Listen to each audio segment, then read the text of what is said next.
All right, what's going on, y'all? How y'all doing? We are here, episode 68, RGT Podcast. What is going on to everybody in the chat?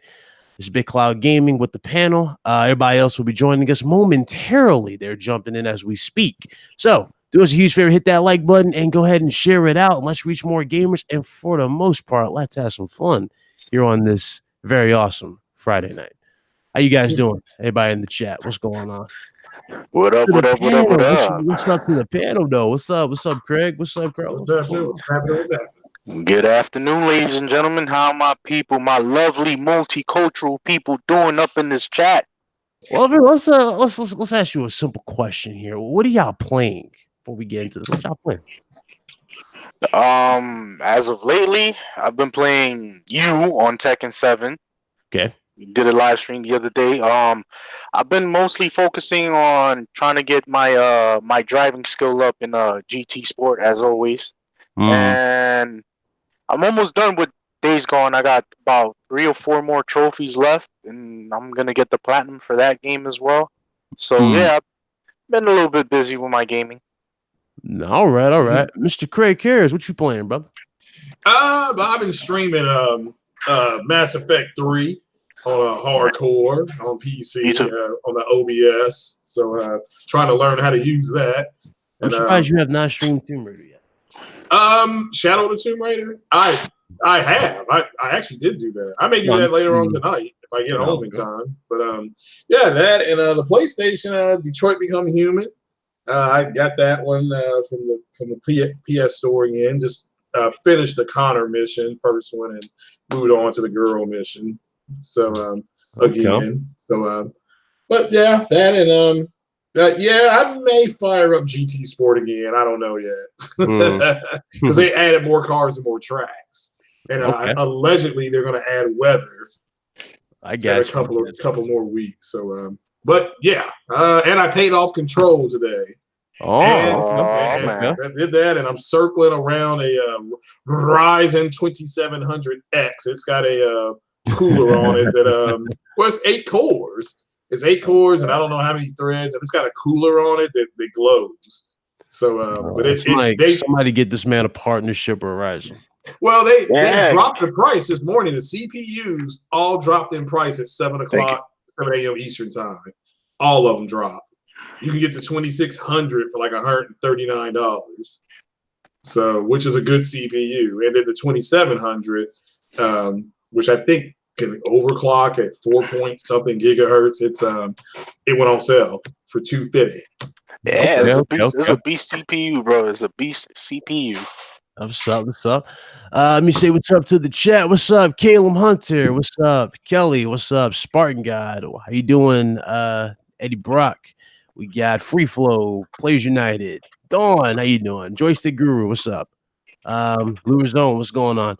Who else is in here? Rob 64, Bray MG. Yeah, we got a few of the regulars in here as well. There we go. That'll get bigger. Yep. Of course. If I missed anybody, what's going on? I mean, all right, Mr. Calirex, since he insisted, let's start the gaming news. Oh man! All right, so as you guys know, I have not uploaded hardly anything this week. I've been actually pretty busy, but it's all good. I'm returning, so don't worry. But to start off this podcast, let's definitely get into a big little rumor that's going around here now. Apparently, Sunset Overdrive will indeed be coming to PlayStation 4, and it will indeed be coming to the Nintendo Switch. Now, this is, again, it doesn't shock me that this is something that might happen, right? Because, Alan Wake is supposedly coming to PlayStation 4. So the fact that this game is more than likely going to come to PS4 and Switch, I'm just looking at the game as is, right? The game didn't do extremely well sales-wise, so I guess that's probably more than likely why they're going to launch it on PS4 and Switch. Even on PC? It didn't sell well on PC either? I don't think it did. Well, it probably did better, but they didn't release those numbers. Oh, okay. They didn't release no numbers for, which was very odd for them. So it probably did do well on PC, but yeah, there was no numbers for Sunset Overdrive. So it's purportedly going to come to PS4 and it's going to come to Switch. The question I have for all of you guys watching this, and of course the panel, are you copping it on PS4? More than likely, yes. That'll be a definite cop. Just to enjoy a game that I haven't even bought yet. So yeah, let's enjoy it. Matter of fact, I'll just buy for the PS4 and the PC just to have fun on both platforms. I mean, it doesn't hurt. Okay, so you say you're getting it. What about you, Craig? Are you gonna cop Sunset? Yeah, it's a rumor. Let's keep it in perspective here, because the person that printed that allegedly already took it down. It's not being confirmed by Insomniac or Sony. So I call BS on it. But again, it could happen. I'm not saying it won't. But if it does come out, yeah, I'll probably end up getting it because they should sell that game for like $29. Okay, okay. I can afford that, but right now I'm saving for the CPU, and Monday and Tuesday is Amazon Prime Day, so and I'm also looking at monitors too. I'm looking at a 1440p monitor, so I can only afford one. I can only get one. That's what's up, man. That's what's up. But yeah, I'm excited for it if it does come out. It's just another. I mean, like I said, a friend of mine that works at GameStop is their DM, and he just said, man, look, what Microsoft is going to do is going to piss off the community, but ultimately it was going to make gamers happy. So this wouldn't shock me, but I've always warned people it's not true, it's not official until Sony announces it. Sony announces this. So okay. Now to keep that in perspective, how much y'all think this is going to cost coming to PS4? Like how much they're going to sell it for? $29. It should. It should be 30, or they could probably do it for 35 or 40. Give or take. I mean, if they have like a game of the year, but we wouldn't put. But we're not gonna go full price with a game that's already been out for more than 4 years. So yeah. If they do that, I'll be going off. Yeah, I say $29.99. That's that. If it's more than that, I won't buy it. Matter of fact, I'll be calling it. Same thing happened to me with what's the name of that game? Elite Dangerous. That game was only like $19 on Xbox, but it was like $39 on PlayStation. I went off. I mean, I was like, "This is shit! I'll just get this on PC." So okay. 39. What's up, a few people? What's up, Lay? What's up, my dude? What's up, Spartan? What's up, Sean? Entertainment Wizard. What's up? How y'all doing? Eddie T. What's going on? But yeah, it's it's interesting if it does drop the PlayStation, it'll be interesting.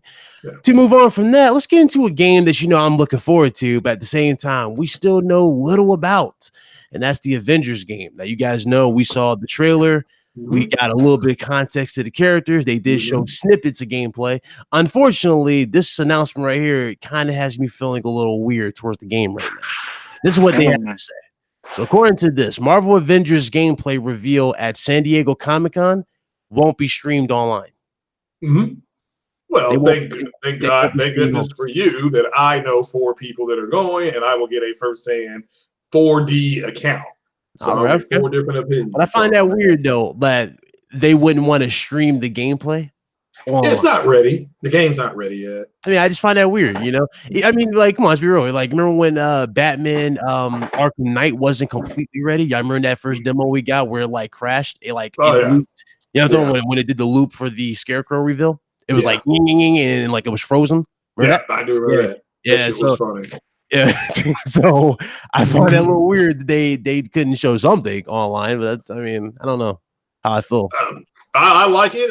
Like I said, that's that they should wait. They should wait till later in the year for the later Comic-Cons to show it. But they're pushing to show it. Marvel's going to be there in Hall H. So it's friends of mine. They're going. They're excited. They didn't go last year. They're big Marvel people. So and the actors and actresses are going to be there. So they're going for that too. But yeah, this is fun. I'll get a report on how the game actually plays. Because that's what people want to know, the weight of the game. What's it feel like?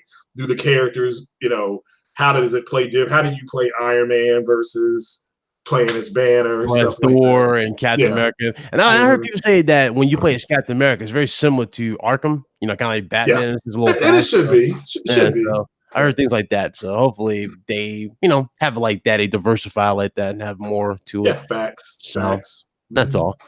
Here's another interesting little thing that's going around. This is for Gears of War 5. Yes, Spartan God, I've seen it. According to this Gears of War 5, they will be eliminating all smoking depictions after concerns raised by the Youth Anti-Tobacco Org. What? Basically, they're censoring the game? Sir. Yes, sir. There will be no cigarette smoking in Gears of War 5 from any character whatsoever. Not even so much as a hint of a cigarette in this game. Well, if that's true, that's terrible. Go ahead and take off on that one, Carlos. I got to rip. I got to rip on Twitter. Oh, God. Look, first and foremost, man, what is up with this whole persecution of video games? It's just I don't really know. I mean, I read it. I'm like, okay, there's no way they're doing it like that, right? Like, it can't be that bad. It's like, no, it's bad. They're like really removing all. How bad can you? How bad can you take away things from an audience that it's bad. Spend so much money on these games on a yearly basis? How bad do you have to delegate your own persecution of social justice? For what reasons? There should be no reasons why a video game should be censored, or for the better lack of, put in a perspective where you take away things that make the game what it is. It's a mature rated title. Mature people are going to play the game. I think that's the problem. The ratings get ignored and they just make silly decisions like this. Like, I remember they were talking about toning down the violence for the new Call of Duty. I remember that a while back. So, well, that airport scene was disturbing. No. That's old. Not that one. I'm talking about for the newer one. Not the old one. Obviously, that one was that was disturbing. With that said, they did toggle that. They even out switch it back and forth. Yeah. People at work asked me about that. I said, I said, there's a terrorist attacking at the airport, and you get to act as one of the terrorists. Just gunning people down.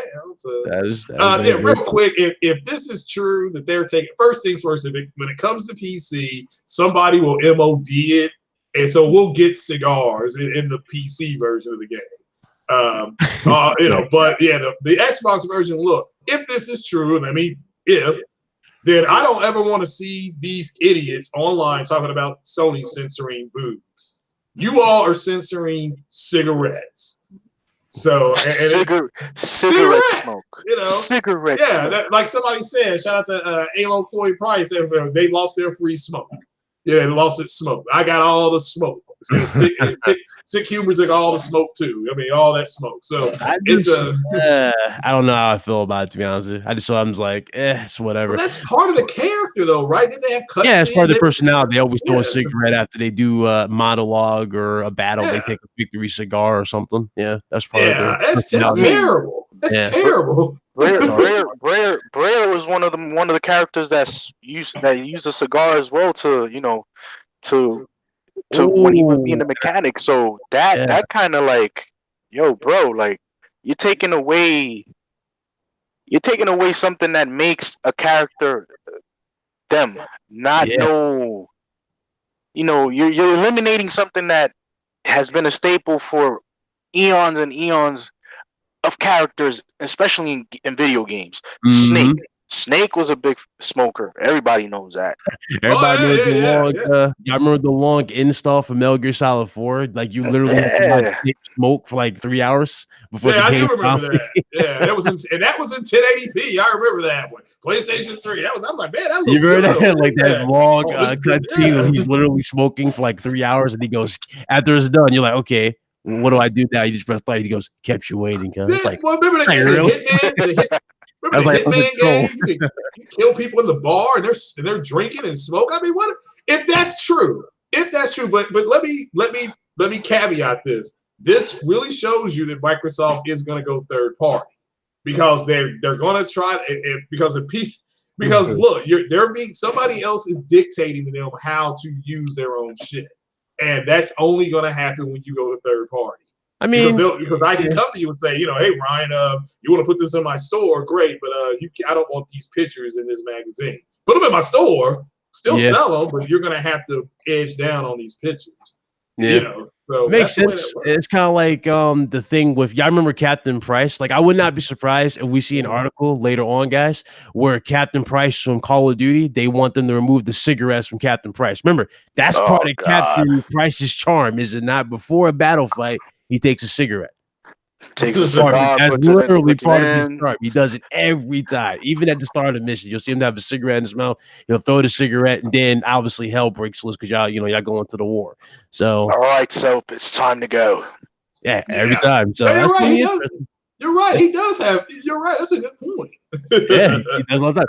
So I just find that weird. That they're censoring something something small like that. Hey, Mez, I sent you the link, bro. If you want the link in here, love to hear your input on Sunset Overdrive coming to PlayStation. I know you played on PC, but as if you can make it. But to move on from that topic, that's pretty sad. Let's get into this other one right here. Now, this one right here was actually a mix of good for a lot of us, and some people were actually having mixed feelings about it. Nintendo officially revealed the Nintendo Switch Mini. They are now calling it the Nintendo Switch Lite. Nintendo Switch Lite is basically the all-in-one portable aspect of the Switch, and they're not having the ability, like they basically stripped the basic abilities such as you being able to play it on the big screen. It doesn't have the infrared technology. It doesn't have rumble and the actual grips or the Joy-Cons that's on it. It's literally just a 3DS, apparently. It's literally like a 3DS. Yeah, bigger version of the 3DS. Yeah, bigger version of 3DS, more streamlined. It looks better. I do like the new streamlined look of it. Looks good, but I think there probably was a missed opportunity with this, and I do agree with the masses. It would have been smart to at least made it compatible with all docks. Yeah. And that functionality, you can at least put it on the TV, but they legit said, nah, this thing will not work on TVs at all, and we're literally pushing the handheld portion of this only. So that really did kind of make me go, I'm scratching my head on that. But I can definitely see why they're doing it. And to be fair to Nintendo, it is smart. The reason why it's smart, guys, because they're focusing on the main people who are buying it for that particular thing. You know what I'm saying? Like, everybody who you look at the statistics for all games, pretty much everybody is playing the Switch like a handheld. They're not necessarily playing it on the big screen. So that's why they want to capitalize on that. That's the big thing behind it. But we'd like to go first. Would you like to take it, Carlos? Like, what's your thoughts on this whole thing? Yeah, go ahead, Carlos. Okay, Greg, you go. I mean, I'm not going to get it because they don't have a Donkey Kong game, but I just think that it's a response. It's an early response to Google Stadia. It's Nintendo reassuring people that hey, look, we're coming out with another device, and you can take it with you. You don't have to go buy Stadia because again, Stadia does work. I don't know why people are upset about it and it was killing their chub, but it doesn't work. But with that said, and again, for me, Nintendo, they need a Donkey Kong game like stat, so because it's not fair. They've gotten a Zelda game, and I don't know why that dude keeps on trying to find that princess. She keeps running away from him. Sex must be bad. I don't know what's going on with that relationship. But they've got their Zelda game. They got their Mario games. Where's your Donkey Kong game? That's kind of your three. That's your wishbone for Nintendo. You can come back with Kirby, and Kirby ain't got no pants on. I mean, you go Dad and Metroid. Yeah, that's fine. And a Metroid game, but I would prefer Donkey Kong. So to get me to buy one. But I truly believe this is Nintendo's way to buffer what Stadia is going to offer. Because, again, they're going to whip it out. They're going to say, we're playing at 60 frames a second. What are you guys at? 30? Ha, ha, ha. That's what they're going to do. I mean, that's because Google's petty like that. So and that's what they're going to do. So people just better brace themselves. Yeah, it's a little interesting you said that because well, I'll get into that in a second because that's actually tied to this. Carlos, what's your thoughts on this whole the Nintendo Switch Lite? The Switch Lite.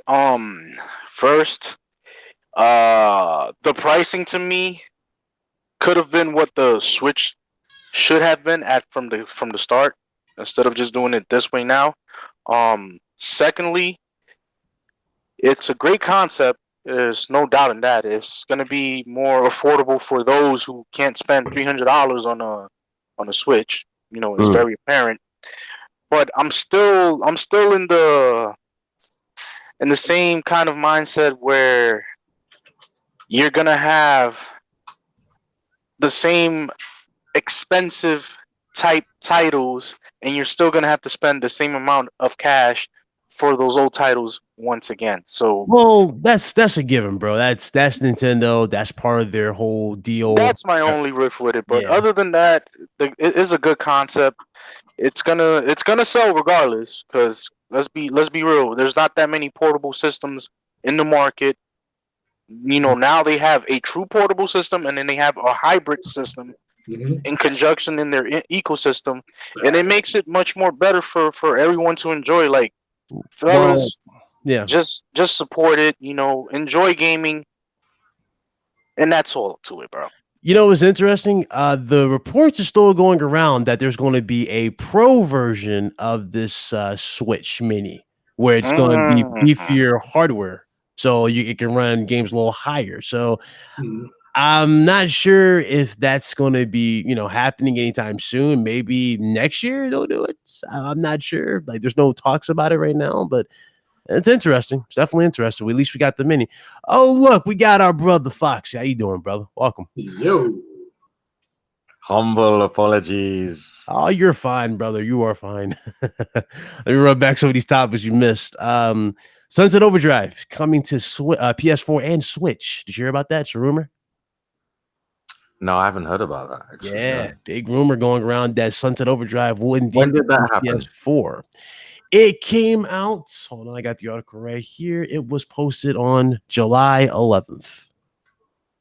So practically yesterday. So yesterday. Okay. Jack of all trades, or Jack of all controllers, put it up. I think that's what they said. So Sunset Overdrive. Well, I won't be interested in that, will I? I mean, I already have it for the Xbox. What's no good to me. I'm not going to double dip on that for Switch. Yeah. Okay. There was that. What else did we talk about? Marvel's Avengers, the game. Now, you guys already know I'm hyped for that. I already talked to them, but turns out the game will not be streamed at Comic-Con. It's like the gameplay. They're going to be showing it at Comic-Con, but they will not be streaming it. It's behind closed doors, huh?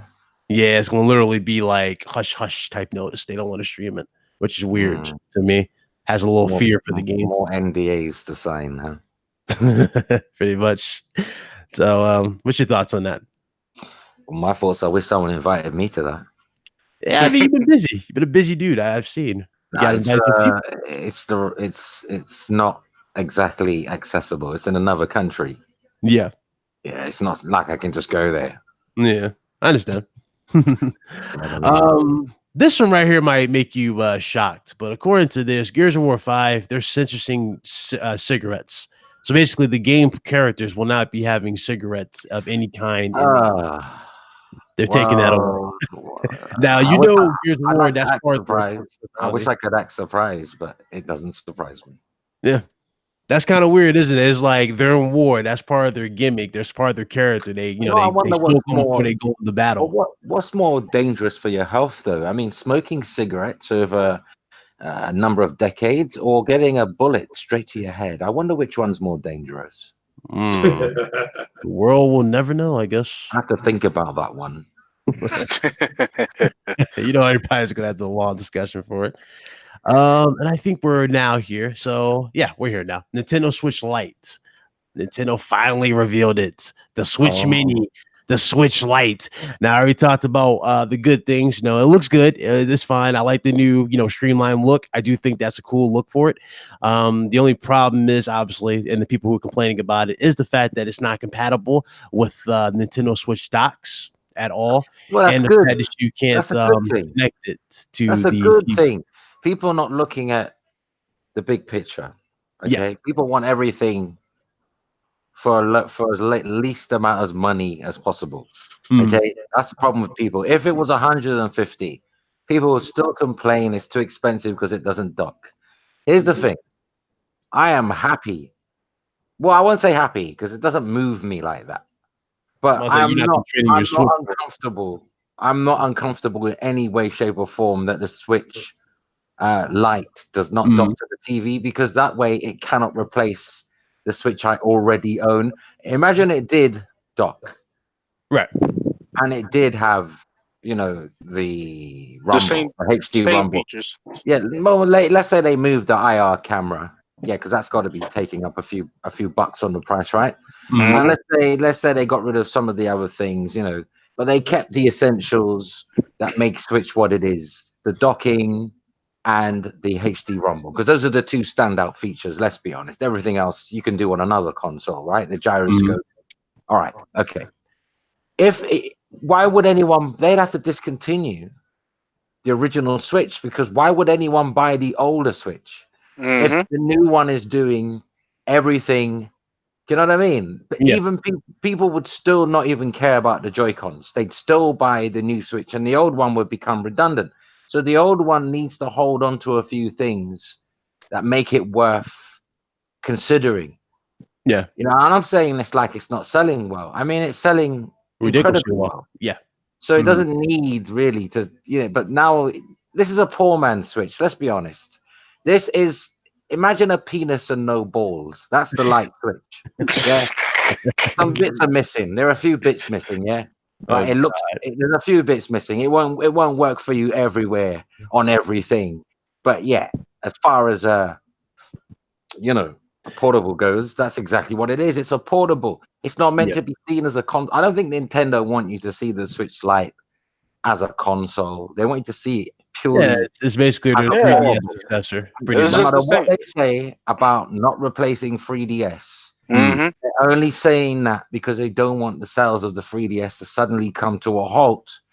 And the hardware for Switch is not even out yet. Yeah, it's out in September, but that's a lot of money lost between now and of course, Switch Lite launch day. If everyone said, "Oh, forget 3DS, this is its replacement," so I'm not surprised Doug Bowser is saying, "No, we're not replacing 3DS with this," because he's a businessman. He still wants to sell the 3DS. They got itinerary, they got stock, they probably got surplus of that thing. A whole crap load of stock, bro.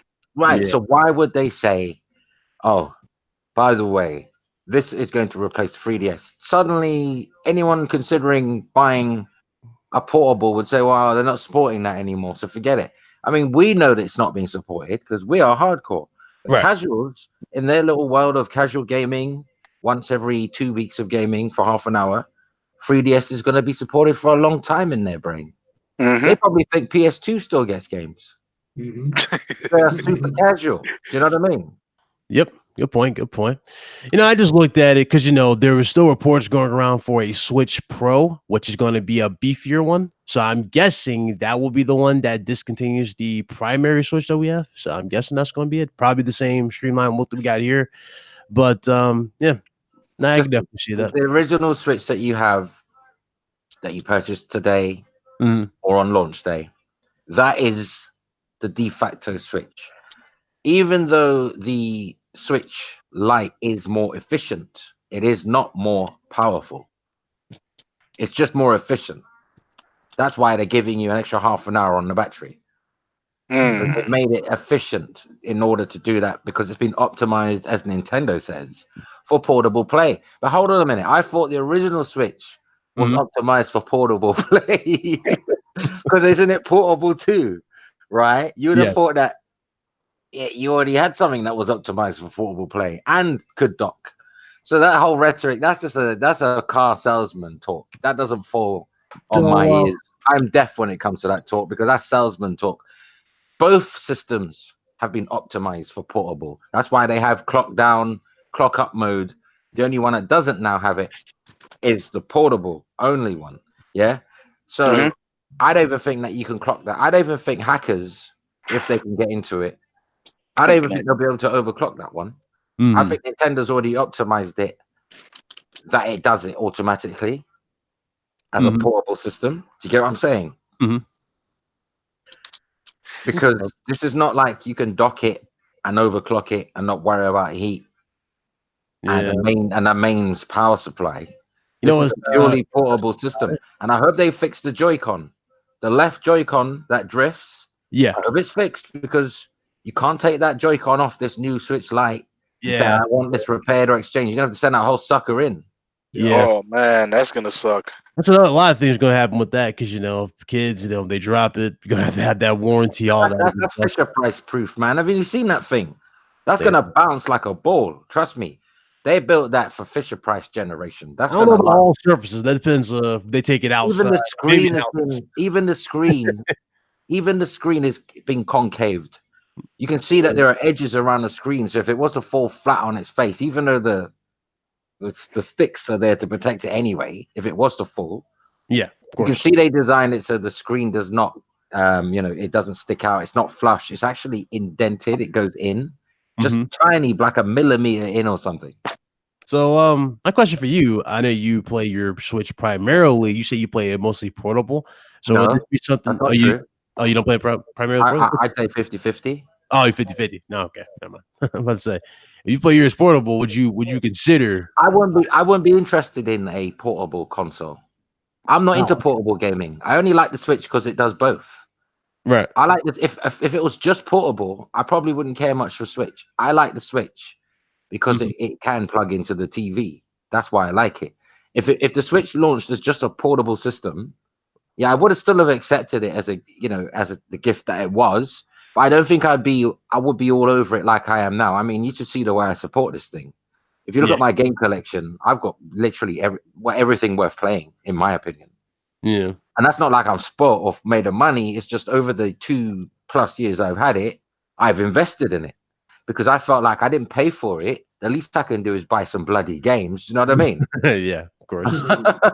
And that's what I've been doing, buying games, like the games I want to play, right?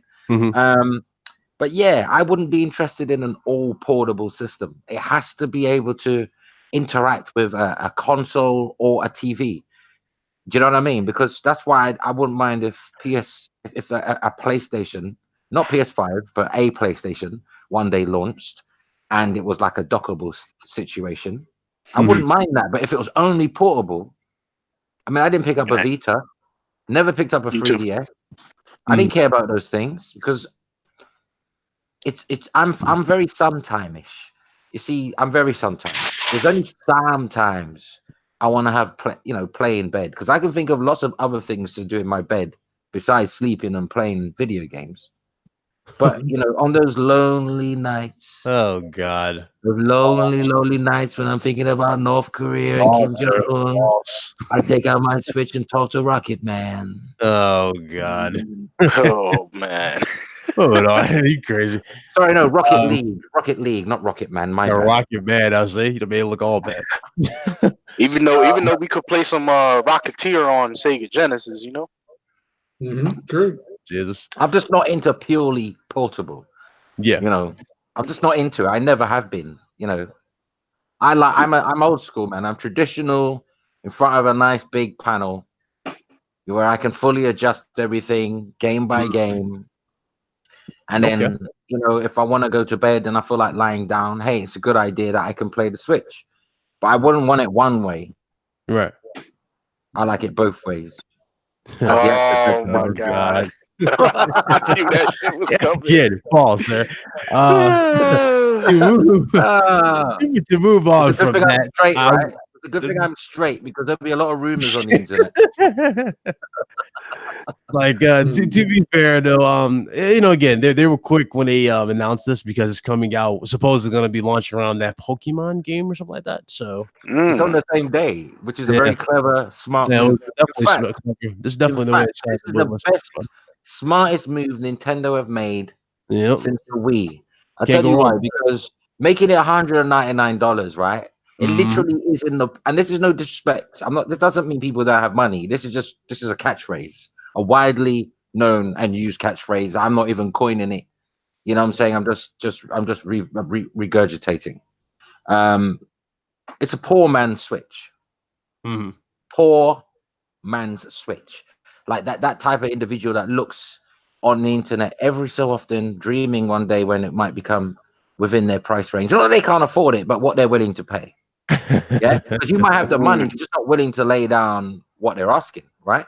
But now this is irresistible. If you like Nintendo games, you like to play portably, and you want a console experience on the go, this is like a impulse purchase. You can you can go out for milk and come back with a Switch at that price.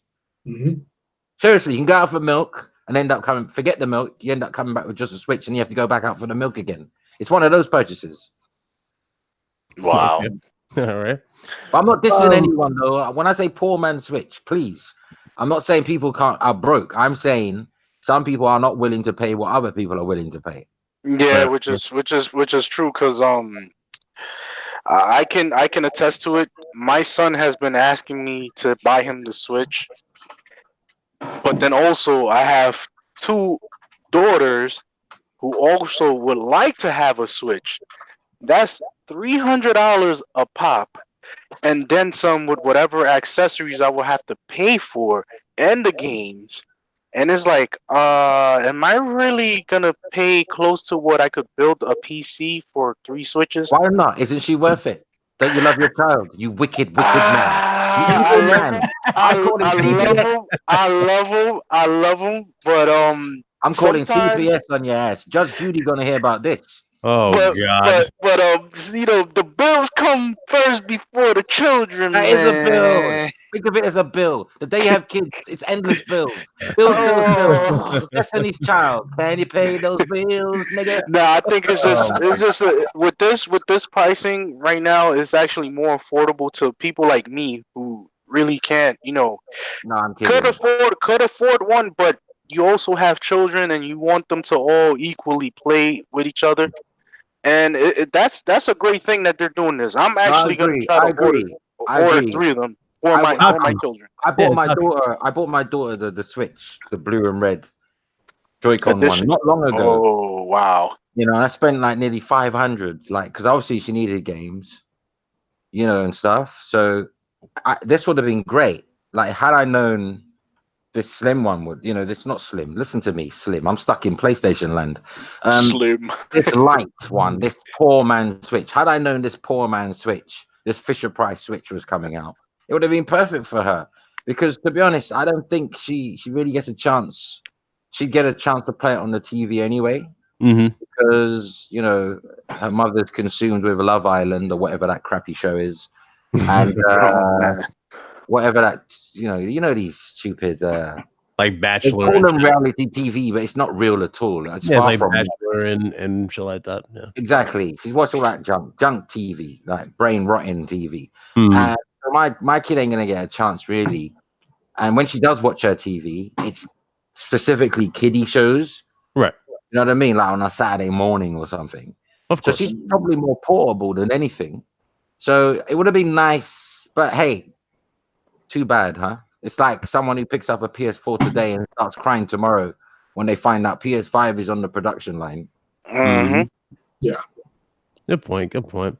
I did find an interesting comment. It was from our brother Kid Smooth. Shout out to Kid Smooth. He said, I guess he was trying to be funny about it, but he was like, okay, so Nintendo announced a $200 console, right? A Switch. And yeah, people complained about the $200 Xbox One digital. How can you compare the two? I don't know what that was about, but I thought that was very funny. That's a terrible. That funny comment. That is a terrible ass comparison, bro. What do they say on Fox News and CNN? It's false equivalency. Exactly. Yeah. I thought that was You can't compare. You can't compare. Number one, they took out they mass produced a Xbox One S without a disc drive. There were a couple of remove the card slot on the Switch. Then tell me. Then I'll agree with you. Take away the card slot. I'll agree with you. But Rumble, who cares? I mean, let me be honest with you. Right? Who cares about Rumble on the go? Yeah, it doesn't really need that. I mean, it really falls in line with a 3DS or 2DS XL. It doesn't need that type of stuff, so that's fine. Yeah, man. Like, the games are not like immersive. I like it smooth. I like it smooth, but that is a false equivalency because if the physical aspect was removed in that you can't put game cards in and you had to order everything off the shop, then I'd shake your hand and say, "Here, have one on me." But all they've removed are things that you can live without. Nothing affects the game apart from gyroscope. Mario Party. But can you play Mario Party while you're on a commute? Yeah.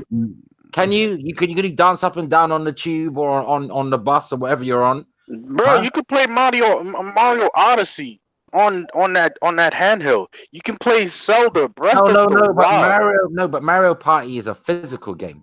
It's like Just Dance. You're not going to play Just Dance on your commute to work, are you? No. Right, and that requires the motion controls and all that stuff, right? So the games that don't work on this new portable are not games that you'd be playing realistically and you're not going to be jumping up and down, waving your hands around in front of the public, are you? You're going to look like a madman. You might get shot by the cops. Another black man died in Chicago today. He was playing on his portable Nintendo Switch. Cops thought it was a machine gun, a yellow machine gun. Well, I think a lot of the things these guys are starting to say now, it's just for effect. They built their channels on the console war, and the console war is over. So I truly think that there's going to be a lot of them that leave because there's nothing for them to talk about until the games come out next year for the new consoles. But then they'll be back. But like we'll talk about power and graphics. Well, yeah, and that's exactly what they're going to do.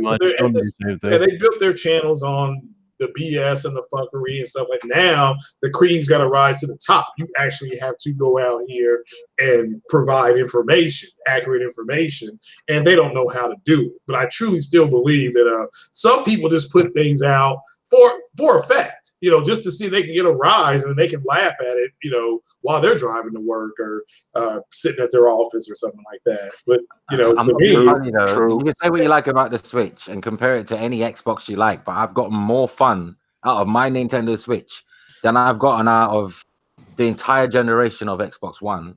And I could actually say that's Xbox One. That's just how good Nintendo's games have been. Yeah, but again, it's a false equivalency, and he probably knows it. And I mean, again, the fact that we're talking about it, he'll laugh at that. I mean, let's just look at it from a logical sense, right? What games really benefit from for the Rumble feature on the go with Nintendo that Nintendo makes in-house? Just Dance, anything that you be jumping up and down the wave, flailing your hands around like some. It doesn't have that game Octodad. You know the game Octodad. Yes. Yeah. Yes. You can't control your limbs. Like, can you see people doing that on their commute? Like, let me just wave my hands up in the air and look, Just Dance, my favorite song in front of everyone. You'd be thrown off that public transport. It's too early for that shit. Get off the tram, motherfucker.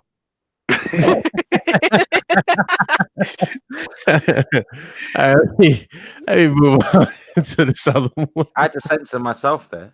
Oh Lord. Nah, and you can't compare. You cannot compare a stream-only console to a handheld portable console. It's two different planes of daily usage. Yeah, and that's my point. Is that it's probably just something that he said to get a rise. Privacy. But we already know Kids Move a fool, so he's gonna say, no, Kids Move, bro. Don't say that. Don't say that. He's funny. That's equal. He just let's not say that. Let's not say that. Let's be nice, man. Let's be cool. Man. He acts a fool, man. That's all. Keep it smooth. Let's just be cool with each other, man. I'm not on this enemy argument tip anymore. Oh no. We're not with that. I got an interesting one for you guys. Microsoft patents Switch Lite detachable controllers for mobile devices. Yeah, that makes sense. Are they doing the game? Your Joy-Con controllers. Would it be funny if the same company that took Nintendo to court over the Joy-Con alleged infringement decided to go after Microsoft as well? Yo, that'd be crazy. I like it. Aren't they doing remote play or their version of remote play? So them patenting something like this is not a shock. I look for them to do this next gen and But they didn't have to do this, though, did they? It's all, I mean, but these things are already on sale already. Why make it? But they're going to be publishing games everywhere. So this is but all these accessories to turn mobile gaming into some kind of portable gaming, these things are already available. Yeah, well, I don't disagree. I guess it's them trying, and they may not make anything. It's just, I mean, companies file patents, 100 patents a day. Doesn't mean they're going to do anything with them. Yeah, it's true. I know people get carried away in it. Yeah. So, like 50 years from now, they might release a version of it, and we'll all be like, most of us will be dead. I'll be gone. But yeah, shout out to them for doing it, and it's just they're moving in a different direction. I like the direction Microsoft is going in. Is the king of Xbox. They had to do something. They got their teeth kicked in this generation, and I feel like Nintendo slipped up though with the Switch Lite. They could have, since they took so much of the cost away.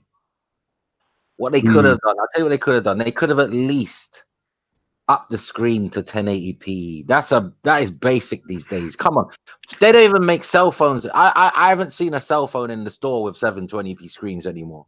Even the budget ones are 1080p. Well, they got these higher price ones, crazy higher price phones. They got like Switch detachable controllers you can put on them. So they got no, they're not detachable. They're like little how do you say it? They're like little adapters you put the phone in, and they can act like Switch controllers. Yeah, that's why that company's took Nintendo to court, took a class action lawsuit against Nintendo. I think they lost though because I haven't heard anything about it. I think either it got dropped, Nintendo settled quietly, or something, because there's no more publicity about it since it dropped. I haven't heard anything. Yeah, a Chinese company. Isn't that ironic? The Chinese, no disrespect to the Chinese as a nation, but in terms of business and creative, they are the biggest bootleggers in the world when it comes to copying other people's products, right? I think even Chinese people would agree with that, right? So it's not xenophobia, it's not racism, this is not xenophobia. I don't want people to get their knickers twisted around their ankles while I watch and laugh at them hilariously. But it's ironic to see a Chinese company taking Nintendo to court when you look at all these Chinese companies. They've got a hybrid PS4 and Xbox. Literally, it looks like the original OG Xbox mixed with a PS4, and it's on sale. You want that Chinese knockoff? You can buy it now. Soldier Boy fell in love with these people. He went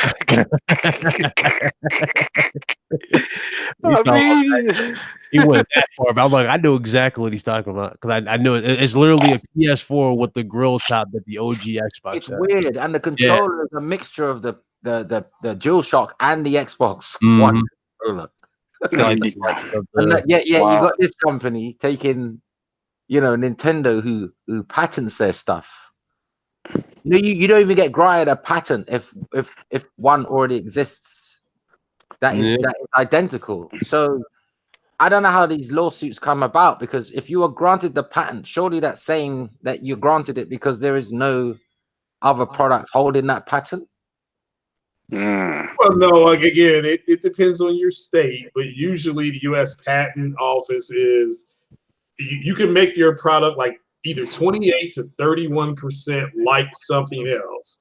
If it breaches that, you won't be granted, or you won't be granted. Is that what you're saying? Right. Well, no, I mean you can be sued, and once you get to 30, you're in the gray area. It's ambiguous, and a lot of companies will take you to court. So just on the principle, but yeah, I mean it's a always wait. Do you know they always wait to take you? They never take you to court on the launch day of your system. They wait until they wait. Yeah, at least 20 million. They have to give you enough time to change your design. No, they have to give you enough time to make that money. But generally they will take it off time. Well, there's gonna be enough time to change your design. They have to show that in court. And if you still don't change your design and you take your chances in court, you can win. I mean, you very well could win. iPhone and Samsung were fighting back and forth because Apple's new iPhones look like Samsung's Galaxy phone. They have the exact same look. Oh, come on now. If you look at most of these touchscreen phones, right, from a glove, but they all look the same. Yeah, there's a certain look though. Sometimes I have to look at the back of people's phones just to know what it is, because they all look the same at the front. Well, again, they have the same look. That's why they were going back and forth with each other. Now they dropped it. Imagine I tried to copyright or patent limbs. You know, like limbs, arms, legs, Mm-hmm. and anyone else who's got arms and legs, I sue the hell out of them. Well, God! All right, Ryan, let's move it on. On my legs now, y'all crazy. Look, he's got a penis. I'm suing. I am the patent to penises. Somebody sent me this. I think yesterday. Somebody sent me this. I don't know why this is even a thing, but to elaborate on this and to explain this, I guess you wanted me to explain this, but basically, this says Microsoft doesn't need you to buy an Xbox Scarlet. Now, old. This is old, but you want me to elaborate this to the person who sent me this, and I forgot who sent me this, but I was 12 years old when that dropped. No, exactly. To elaborate on this, I would just say it like this. I don't even need anybody to jump in on this because this is very simple. Yes, Microsoft does not need you in their ecosystem because Microsoft's not focused on the Xbox as a console. They're focusing on just the services. They'd rather have you play their services on whatever platform you own because that's basically their new mindset. They don't really care if you buy the hardware. That is true. All they care about is you being in the ecosystem because when you're in the ecosystem, they can profit off of that. So if they have you on PlayStation or PC and they release a game on Xbox, and let's say the game sold very low, right? Let's say it sold 500 copies. Obviously, that's me being exaggerating, but 500 copies on Xbox. If they know damn well you're going to buy it on PC and PC has 1 billion gamers, they're going to put it on there. So that's their mentality. Yeah, I think he didn't say he didn't have to sell. He didn't say, I don't think he said exactly that. I think what he actually said was, it doesn't matter what version of the console he sells. In other words, whether it's an Xbox One S or an X or a Scarlet, I don't think he meant it doesn't matter if you buy our consoles. I think he's saying it doesn't matter what version of our consoles you buy because the road leads, whatever version of that console you have, the road leads exactly down the path they want you to go. Yeah, which is exactly right. Making money for Microsoft, and but they still want you to buy their hardware though. They're just saying it doesn't matter what one you buy. Yeah, as long as you sign up. According to they want you to sign up for their services at this point, and that's what they're doing. They had to do this because the hardware was universally around the world rejected. So they are pretty much indigenous to the United States and parts of Europe, and the Sony and Nintendo are eating into their space. Indigenous. So it's you made them sound like a native people. Well, again, but they're pretty much it's like country music. Most you go overseas, a lot of people don't know who those artists are. We didn't land on Plymouth Rock. Plymouth Rock landed on us. Yeah, they're a service-based company now. And again, Foxy, you said in a video years ago, Microsoft was making money in every division, but they got the Xbox. And it was a big red line, and he told Phil Spencer to go out there and fix this shit. And that's exactly what Phil Spencer has done. And that's what Zaddy Phil has done, man. Zaddy Phil has fixed it. Yeah, he fixed it, but he had to make it a service-based. They changed their metrics of success, and that's what they done. And yeah, and you can tell the people don't like it because they're bitchy. I've never heard they're bitchy right at this point at Microsoft. So I love it because I predicted it. I got my popcorn, I got my Kool-Aid here. I'll keep bitching. What's been the funniest thing this whole generation that I've witnessed in terms of the overall community? All of those evangelizers. What the hell? Whose mic is that? I don't know. Someone's like having sex with the mic or something. Yeah, whose mic was that? Damn. Sounds like deep throat on the mic, boy.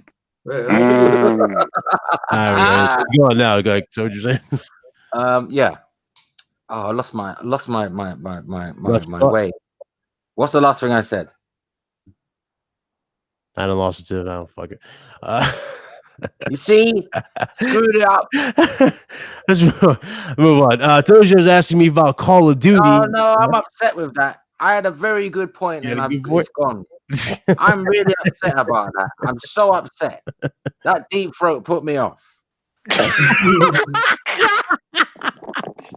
I'm trying to talk about video games and there's porn everywhere. Oh God, ladies and gentlemen, hit that like button. Let's go. Yeah, you're crazy. Told y'all was asking me about the Call of Duty. Yes, there was some Call of Duty info that dropped. According to this, there's a new gunfight mode that's going to be revealed in a couple of days. I think it's going to be revealed on August 1st. Apparently, it's going to be 2v2 teams, and they have literally 60 seconds to get as many kills as they need to, or something like that. And they all start with the same loadouts. That's an interesting game mode. That's pretty interesting. That's E-League type of setting right there. Everybody's at an equal level playing field. Right. Communication will be key there. Yeah. Wait, what are we talking about? Oh, that was for Call of Duty. There was information for Call of Duty that dropped a new game mode called Gunfight that will be revealed on August 1st. What does that entail like people fighting with guns? Yes, but they don't want cigarette. They don't want cigarette packets in the game, though. Okay. Yeah. I get it. You can kill people, but hey, don't offer anyone a cigarette. Yeah. I'm just buying it for the campaign. I'm getting that game for the campaign. Let's put it this way: you can kill sprites, but sprites cannot smoke. Yeah. There you go. And other Call of Duty news for you guys. I'm not surprised by this. Again, I kind of saw this coming. You know, like they always show off a cool character. For example, they can show off. Y'all remember that iconic character Ghost from Call of Duty? They can show off Ghost in the next Call of Duty, and they'll go, "Oh, by the way, if you pre-order, you can unlock the classic Captain Price," which they just announced. By the way, this is the news. If you pre-order Call of Duty Modern Warfare, you can get the classic Captain Price. If I hear too much ifs in video games, too much ifs. You can have this outfit. What we're gonna have? Who we gonna have? You can get with this, or you can get with that. You can go on a date with Pamela Anderson if she was younger. This is actually some pretty cool news. I don't know who's directing this. This is for Mortal Kombat, the movie, the game movie. It will be rated R and it will have fatalities. Not sure who's going to be directing this, but for the love of God, if they are going to do this right, please get the whole flawless victory thing correct. That's what the last movie clearly got wrong. Well, they're gonna get James Wan. James Wan should direct this movie. He's a big horror guy. He did Aquaman. I think he'd be great. I want to see a Kratos movie. Who? What movie? Finish him. God of War. Oh, God of War. Sony may try to make that. They got that new studio built. They're building for that. They're trying to make it like Microsoft been trying to make Halo. You sure you want to see a God of War movie? They mess around and cast The Rock as damn Kratos. You sure you want to see that? Nah. Well, you know what? I tell you the truth. It doesn't matter who plays Kratos, as long as they're believable. Yeah. It doesn't matter if they should be a wrestler or a ballet dancer. As long as they look like him and can play the role. Because I wasn't too excited about Henry Cavill playing The Witcher. But now I've gotten around to the idea of it because I've seen enough marketing materials and images of him, and I feel he can pull it off. But when they first revealed Henry Cavill, all I could think of was Superman. I said, it just doesn't feel right. Yeah. Very true. Just like Joaquin Phoenix. I'm looking forward to his Joker movie because they confirmed that it's not going to be based on the comics at all. They're just like going to wing it. Which is interesting how they're going to do that. So I'm looking forward to that. And he actually, they courted him very well. He'll do it well. Yeah, I think he'll do good. Yeah, it looks very deep. Like he can actually. He's a thespian. He'll do it well. They courted him to play Geralt for the Witcher series, but he was already. They were ready to start filming the Witcher series, and he was still. They were still in the. I know people love Heath Ledger's Joker. I know, and people love him. Particularly because he's passed away as well. I added to it too. It's like an honorable thing now, isn't it? But don't be surprised if Joaquin Phoenix sets a new standard. Outdoes his performance because he's a method actor. Yes, he is indeed. He's like Daniel Day-Lewis level of acting. He's like Denzel Washington level of acting. He's method. He stays in character. Like the entire Which color does that too? Everywhere he goes, he's that character, and it scares people. because some of these actors, I don't know if they're possessed by some acting demon, but a lot of them, they stay in character. Good Even point. when they go home to their wife and kids, they're that mean son of a bitch that they're playing. And what a wonderful excuse that you can abuse your wife and say, well, hey, I got to stay in character.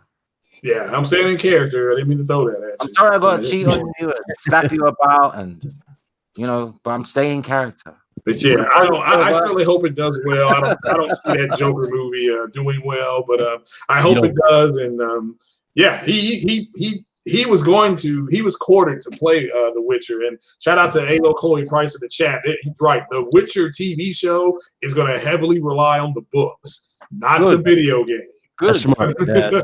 Yeah, the books are actually far more detailed. Yeah. Yes, and there's far more missing from the video games that are in the books. Yeah. My advice for them, let's say if it does turn into a hit, for the love of Christ, do not try to wing it. Like, let's say they run out of books and source material. Do not try to wing it, because that ended up being the downfall of Game of Thrones. Well, yeah, Game of Thrones was money. That was their downfall. Was all those actors? No, what's that, they literally winged it for the final. Yeah, they had nothing else to do. Yeah, they had the right. It was always gonna be hard though for Game of Thrones. Let's be honest, because it wasn't set up to do what they consistently had amazing stories. We saw so many people die. Yeah. Yes. And then how can they shock you? What have you not seen in Game of Thrones before the finale? What could they have really done beyond what they've already done? I mean, we saw a man said, I remember the scene where, what's his name? What's the guy that had his penis removed? What's his name? I just saw a dragon sat on the throne at the end. What's that guy's name? Anyway, that guy, right? He was tortured beyond any mental state of mind can cope with, right? Yep. And he had his penis cut off. And even when he was trying to escape, people were saying, I'm gonna F you into the dirt. Men were trying to rape him. Do you remember that? Yes, I do remember that. Men were on top of him with his poor little butt cheeks, with all the leaves around him. And he only got saved because somebody came by just as they do in these type of series, at the last second before he lost his manhood twice, because he already lost his manhood by getting tortured. He's going to lose the other side of his manhood. I mean, is it worth living? Yeah. Let's be honest. Imagine that. Let me don't imagine. One second, I'll be right back. Hit the door. 1 second. Uh-oh. Here comes the man. But nah, they've but yeah, the Witcher series based on the books. Well, the Witcher series, like A.L. Clark said, being based on the books, I love it. It's like the Halo video. The Halo thing is going to be based on a lot of the stuff we haven't seen. So they're actually exploring that. So I'm excited about that too. So, yeah. Oh man, I might have to watch Game of Thrones again, man, because there is so much cruelty and nudity in that movie, right? Like the women, boy. Some of the women, you're surprised when you see them in interviews. Like, some of them, they do interviews, like late night TV interviews, right, about the finale. Everybody's a sweetheart. It's so you've great. seen them like in the first season or the second season completely naked. Yeah. That takes a lot of guts, man. Yep. Too bad the Telltale game wasn't that great. At least to me, I didn't think it was that great. Wasn't what game wasn't great? Telltale's Game of Thrones. Oh yeah, I heard about that. I heard that. Yeah, it wasn't. I enjoyed it. I mean, wasn't that great. I'll do anything for an easy platinum. Yeah, but I mean, I wanted more than just that. I wanted a good story, and playing it, I'm just like, I was hoping, right? Like there was a way to literally stop certain things that happen, but it's like, Telltale Telltale like builds their games around this bubble, and they say that the game changes based on your decisions. It's like, no, it does not, because if it really evolved based on my decisions, half these characters will be alive. It's artificial, though, isn't it? It's artificial. It's artificial choice. It's the illusion of choice. Yes. It's like you go into a supermarket, right? Mm-hmm. And you say, "Oh man, I want to get a brand of cake, but there's only 2 on offer." Mm-hmm. It's an illusion of choice, isn't it? Yeah. Oh man. To move on to another topic here, it looks like the Final Fantasy remake that's coming to PS4. It looks like there is no other plans for any other platform, so it might actually indeed be on PlayStation for quite some time. But I told people this already. Why were they still? Yeah. I mean, not saying everyone should listen to me, but I mean, those who do listen to me don't need to ask that question. I already said it was an exclusive. It's not coming to Xbox. Don't matter who leaks what. You gotta re-put it out there because now people go, oh, there's no way that was true. It's like that was done on purpose. That was purposefully done. Because you know what? If you leak something like that, right? There will be a few idiots that go and pre-order an Xbox One X. Not pre-order, but go and buy one thinking it's coming. There are people stupid enough to see that rumor and rush to the store and say, that's it. I'm choosing Xbox because now that's coming to Xbox. And then when they get home, they see an IGN video saying, no, it's not coming to Xbox. You know what I'm saying? No, but it was misleading the way, and Sony nor Square ever came out and said, no, this will only be available on PlayStation. Now, Square just finally did yesterday. From my understanding of that statement, I read that whole statement. It's like, I don't know how people are contextualizing this differently. They clearly are saying it ain't coming out. That leak was on purpose, man. That was a bluff caller. That works in many ways. That gets Square Enix to make a statement because maybe Microsoft don't even. You know what? Microsoft might not even be sure if it was ever gonna come to Xbox, and rather than have to ask and swallow some pride. Leak something and get them to say it early. You don't have to ask. Yeah. Plus, a few idiots will rush out and buy an Xbox based on one game that isn't coming. I'm absolutely shocked by how many games are getting turned into movies again. Because, like, I got another story. This is for Uncharted, the movie. According to this, is not going to be based off of any story that we played in an Uncharted game at all. So they're actually going to be making a full, fresh story for the actual movie. And yes, Tom Holland will play Nathan Drake. I'm guessing the younger Nathan Drake. I'm guessing this is more like Origins, maybe. Yeah, like 3, Uncharted 3. Yeah, like a section where they were young. Sully was young. Drake was young. It'll probably be that period. Yeah. Oh, so that and a mixture of 4 as well, where they're young in the boys' home. Definitely. Sony trying to find another franchise. That's all that is. The movie franchise. So yeah. Speaking of movie franchises, I don't think we talked about this last time. Spider-Man, it's got the Far From Home suit and the stealth suit, so that's officially in the game now, courtesy of a new update. So you can now play Spider-Man with the Far From Home suit and the stealth suit from Shield. And Spider-Man PS4, which looks pretty damn good, I must say. Yes, for those of you that want to know, yes, I saw Spider-Man Far From Home. I thought it was amazing. It was a great start for the new MCU. And what they did is definitely dope. Craig, we need to do a stream for that, man. I don't know if you want to do one about that ending, because that right there, those need to be talked about. A special person, I'm going to tell you right now, a special person from the original Spider-Man films makes a epic return in this, and it was erupted. But yeah, there were three incredible for the video game in that. Listen, man, don't try to tickle my fancy right now, because don't worry. I'm just giving a little throwing it out there that they got a lot to look forward to for that one. It was fantastic. Three big Easter eggs from the video game in this movie. So I give a big shout out to Sony for even doing that much. They really, again, if you play the video game, you made that investment, you get a reward in this movie. So they're Easter eggs. They're quick Easter eggs. What you say? Yep. Dope. Very, very well done. Because I'm kind of looking forward to the Venom and Carnage spinoff for the next Venom. That's already in pre-production. So Sony wasted no time once that final number came in. They're like, go start writing the sequel. Because they had Hardy locked up. They had Woody Harrelson locked in. So they're like, well, let's write our sequel. I hope he does good. My fingers are crossed for Woody to kill that role. My fingers really are crossed for him. Yeah, and people are like, well, who is he going to play Carnage? I'm like, yeah, that was the Cassidy's Carnage. Yeah, he's like, that's why he said, when I get out of here, it's going to be Carnage. That's what he meant by that. So yeah, but I agree with you. Good movie. It's on its way to $1 billion. Yeah. So and Sony only has one more movie with the MCU. Oh, you know they're gonna renew that contract. They're making too much.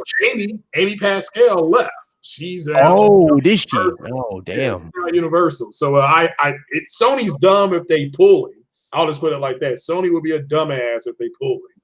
So I don't think they'll pull him. But Savage Local said there's going to be carnage if he doesn't get his Twinkie. He's referring to Zombieland. You remember? Oh yeah, that was pretty funny. Yeah, wrong with the Twinkie, but not Twinkie. But who came up with that name, Twinkie? But Sony wants Tom Holland's Spider-Man in with Tom Hardy's Venom, but it's Kevin Feige right now won't allow that. So that's kind of where they're bumping heads. Okay. You said you were hoping for Jim Carrey to play Carnage. I'm not gonna lie, I actually was on the fence for that a while ago for Jim Carrey to play Carnage. Yeah, but I don't know. Though. Jim Carrey's been suffering from a lot of insane personal issues. I don't know. And then on top of that, I don't think the role would be that much of a thing for Jim Carrey, because Jim Carrey's the type of person that is more cynical comedian, not suicidal based comedy. And the character Carnage is more of a ruthless killer. Yeah. So it wouldn't fit Jim Carrey's persona. He's more, free spirited. Yeah. And Carnage is more of a centralized, negative person, and that's something that doesn't really mix well with Jim Carrey. Even though Woody Harrelson, bro, even as a villain, Woody Harrelson is funny as hell. Yep. Yeah, he would play it very funny. Yeah, I think if they write it correctly, it can work. They just I don't know if they can do it without Spider-Man this time. They got away with it the first time. Right. That's because not Tom Holland, but what was the dude's name? The dude who plays Venom. What's his name? Tom Hardy. Tom Hardy is just a likable guy. I mean, let's be real. This is Bane we're looking at here. The dude was great as Eddie Brock. Bro. A lot of people underrate Tom Hardy's acting. Yeah, the man can act. He's great. He can act. Yeah, that was a great movie that was a great first impression for him in the film. But to add on to Jim Carrey too, here's another reason why I'm pretty sure he wouldn't fit the role. You guys remember that movie Kick-Ass? Mm-hmm. He was in Kick-Ass Part 2. Remember, he played the Colonel. He played Colonel something. I forgot what it was. It's like a Captain America ripoff. It's like he's supposed to be a military guy that's supposed to be all about violence and whatnot. And then in an interview, he was actually supposed to be in 2 other films with them, something like that. He turned them down and decided to get killed off because he's not into violence. So again, it will go against his principles if he played Carnage. So and to add a little bit to the whole Carnage thing, if you really look at the facial details in Woody Harrelson's face, it is similar to the actual character from the Carnage comics as well. He has the look, he has the demeanor, he has the wicked smile, and it's like, bro, that's the perfect guy to put into that role. Let's just hope that they do some justice to that role, because I'm a big Carnage and Venom fan, bro. Aside from Spider-Man, but those are my 2 favorite villains in the Spider-Verse. All right. What's your favorite? What's the best looking, before we get to this last gaming topic, what's the best Venom suit that's on screen? Best Venom suit ever is the one with Tom Hardy, bro. I'm gonna have to give. Actually, you know what's crazy? I actually like the Venom design suit that was in Spider-Man 3. Yeah, I like that one too. I like that. The reason why I like that, it was different and unique. It had like a crazy web pattern going across, and it had the iconic web symbol on the chest and the back. And it looked like it was moving. Yeah, it was like legit moving, right? It was like crawling and like melting away in certain areas and coming back together. Yeah, it was cool. But for me, the personal touches that they did for this Venom movie made it more the authentic Venom look. It gave him that overly muscular looking menacing body, and then really well too. Yeah, they gave it that too, but it didn't have. It was missing the logo on the chest. Yeah, that was one thing that was my only pet peeve with the whole movie. Yeah. Give me that big old spider in the front, bro. Venom has always been known for that.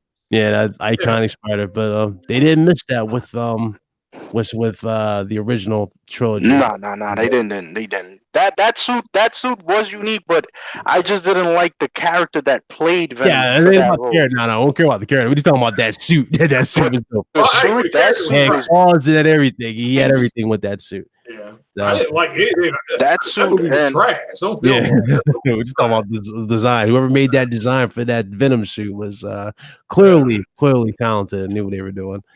To move on to the final topic, ladies and gentlemen, we want to have a little discussion about this game called Man of Medan or Man of Medan. Now, I looked at some gameplay for this, and I ain't gonna lie, this game could very well be the next big thing. Now, this game is coming to PlayStation 4, but it's also coming to Xbox One, so everybody can play this. It looks dope. They have multiplayer in this, so you can play with another friend. And it's literally Until Dawn level in terms of detail, in terms of storytelling. They got that type of detail going on with this game. Wow. You guys remember with Until Dawn, you guys were a bunch of friends. You guys went to go to a cabin, just to relive some memories. Obviously, you guys don't go there. You guys are uneasy going there, right? Because dude he lost his sisters. They were missing. This one, you're on I think it's like on a ship. That was Rami Malek. Yeah, that was Rami Malek, the Oscar winner from Bohemian Rhapsody, playing that character. Yeah. So, it's legit. You can play 2 people. So this is pretty dope. Fox, I know you did a video on it. Would you like to talk about it? Share a little light to it.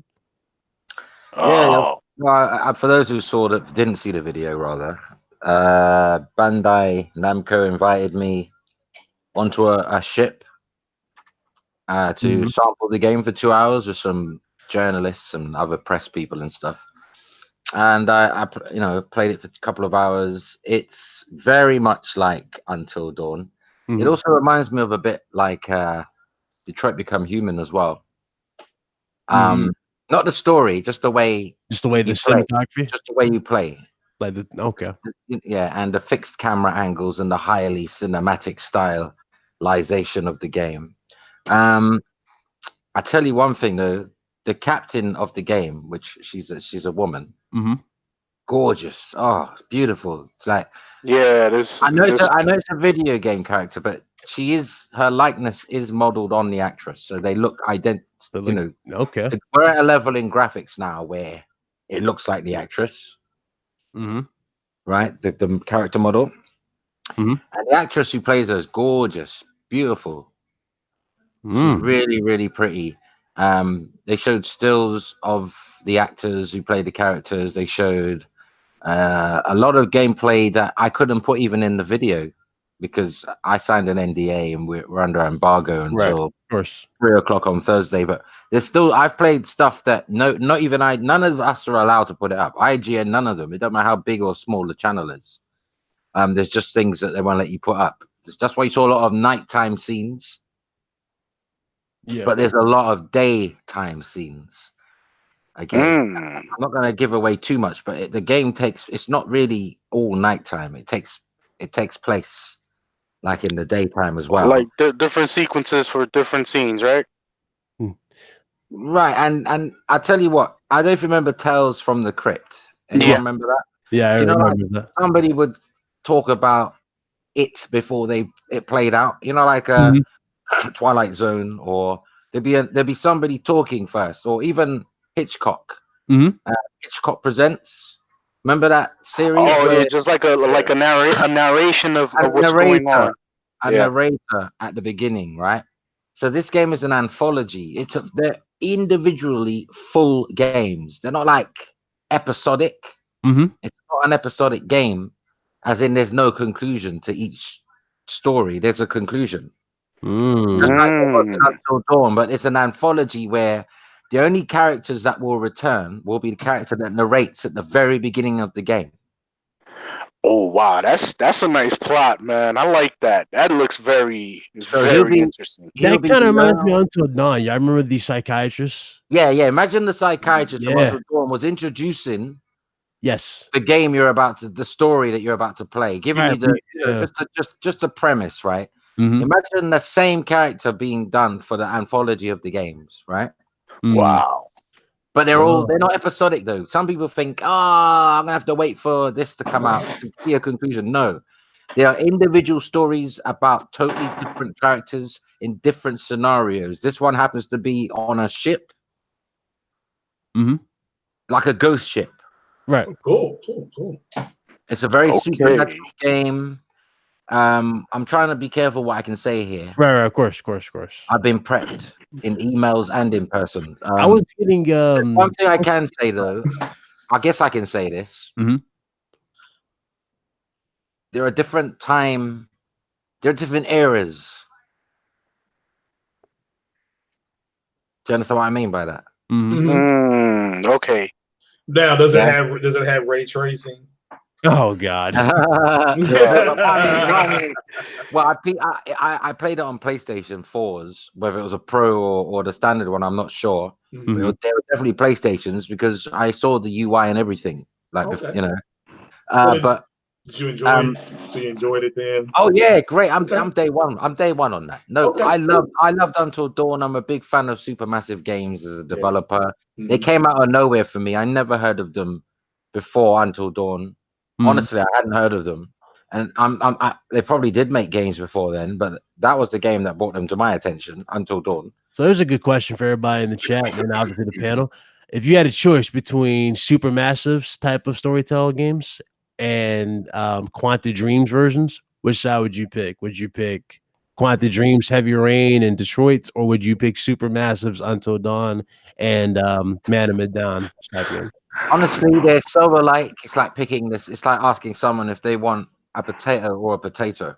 They are so the control mechanisms are virtually identical.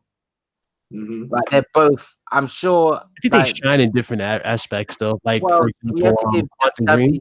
Well, you have to give Quantic Dream and David Cage his props. They were doing storytelling, this interactive storytelling video game decades ago. Right. So obviously, Supermassive Games, credit to them, not taking anything away. They've also got their own creative involved as well. They're not copying and pasting, but you can see they've taken a lot of inspiration from David Cage and the way he's presented his interactive storytelling. Because look at Until Dawn and Man of Medan. They're identical to how you would play Detroit Become Human. I felt like I was playing the David Cage game, even though I know it's, not David Cage. I know obviously it's not made by the same team. It still felt like it could have been made by the same team. Right. I think the light, like what I think of what Quantic Dreams has really improved on is their lighting in the games, like really, really well. Like when there are certain scenes in what's that game called? Detroit, right? Where the lighting really does stand out. Like, like that fight when you're going against the police when you're protesting. Yeah. How the gunshots are, and then like you see the sun reflects on Marcus or whatnot when you guys make that choice to either stand or run. Yeah, that's ray tracing when they do that. Well, dude, I'll be honest with you. This game, I still happen to think that Until Dawn is one of the most visually arresting games on PS4. Agreed. And it's old. It's 2015 old. Yeah. And it still looks amazing today. Like looking at Hayden Panettiere, whatever her name is. I wish I could see her. Panettieri's, whatever her surname is. But she's a video game character and she looks delightful and yummy in the game. Yeah, she had a hot tub. Like she doesn't. She has a gravity-defying towel. I know. Right. Well, let me tell you. Man of Medan is leagues more attractive than Until Dawn in terms of how they've reiterated the engine and the technology.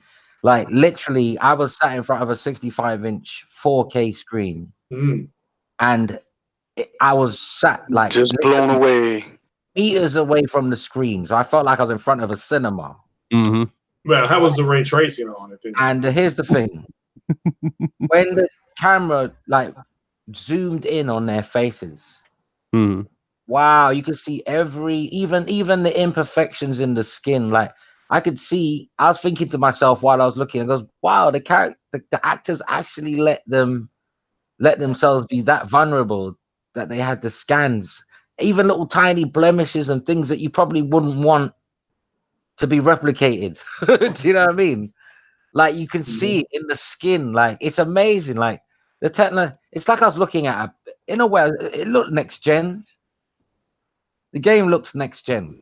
The character models, it just looks amazing, and it's more serious than Until Dawn was a bit hammy. The script was hammy because it was based on a bunch of kids in a. It's based on a cliche horror film. Yeah. That's what they went for. They went with cliche horror film. That's why when you pick a character, they give you like their attributes, like they tell you what they're about, pretty much. Like they'll say, "Oh, this Hayden Panettiere's character." That's the same thing you get in Man of Medan. Okay. Judging from what I was just watching, because I had to refresh my mind with the title again, because I saw it on YouTube. I just didn't really pay too much attention to it. But going back to it, and then the character detail and animations with the faces, it's like wow, it's mind blowing. Even on a 1080p scaled video, you're going to be blown away by how the game looks and how the characters interact with each other. This game is a definite sleeper. That's all I have to say. There was a scene. You know what's amazing about this game as well, which I'm sure Bandai Namco would want me to, elaborate on. The multiplayer aspect is actually incredible because it's like there's two stories. It's like real life. Imagine I'm in one room talking to somebody. We're in the same house though, right? I don't know what's going on in the other room with the person that you're talking to or the people you're talking to, right? But somehow it's all connected because I went deep diving with my girlfriend in the game. Yeah. We went down there. I can't say much about what happens down there, but we went down there, and like the cameraman that I brought along with me, which happened to be my cousin, he's my real life cousin. Like, she's not really a cameraman. Too poor to hire a cameraman. But yeah, he was holding the camera, and he was also obviously playing with me. So we were sat opposite each other behind this it was like one of them open plan offices where your co-workers right in front of you. You can't see them because your desk is, you're covered up, but they are on the opposite side, or you got to stand up and see them. Like, so he's sitting opposite me and we're playing the same game, and he's making decisions that could affect my game, and I'm making decisions that could also affect his game. So not only are you responsible for yourself with these decisions, you are now responsible for the person you're playing with. And I think 4 people can play. I'm not sure if it's confined to just 2 players. I think all 4 characters can be controlled by people, obviously over on the internet, right? And anyway, I'm underwater. We're diving, and by the way, this it was like a octopus thing came out, and it looks real, dude. It came out suddenly. It was like one of them jump scares. Yeah. It came out suddenly, and the detail on this thing, I thought it looked photorealistic. It looked real. Wait till you see it when you play the game. Like, it's even in the video. It's in my video as well. You get a small snippet of it in my video, right? And probably in other videos that have been put up on other channels. But this octopus is so detailed. Even its jelly-like skin, it looked real. Like if you touch it, it's gonna feel all kind of. You're gonna get them a texture. Alien, right? No, the dry octopus. Because octopuses are dry, aren't they? When you touch them, they're dry. They're not wet. Their skin is not wet, like a shark. You touch a shark, they look silky. But if you take a shark out of water and rub your hand across it, it's like rubber. Do you know what I mean? So the octopus, does it have ray tracing on it? Well, I don't know about I knew he was gonna say that. Not on these old systems from 2013 and 2016, Craig. But if you wait till 2020, I'm sure you'll be having a lot of fun with this. But we're diving, and my cousin is playing, and he's talking to the other AI controlled characters, and there's shit going on that yacht that I'm not privy to, that's going on at the same time as shit's going on with me, with the character that I'm accompanied with, which happens to be my in-game boyfriend. And he's making decisions, I'm making decisions. Whatever happens, we make it back up anyway to the yacht, and shit is going off on the yacht. In that time, we've been gone in real time. So that's what's up. This game's gonna have like some replayability value because you cannot possibly. The game's been designed that you have to replay it and maybe be a different character so you can experience what they saw. So you get to play the game from 4 different. And if they allow you to control 4, I think you can. Don't hold me to this, but I think all 4 characters can be co-opted. Don't hold me to it.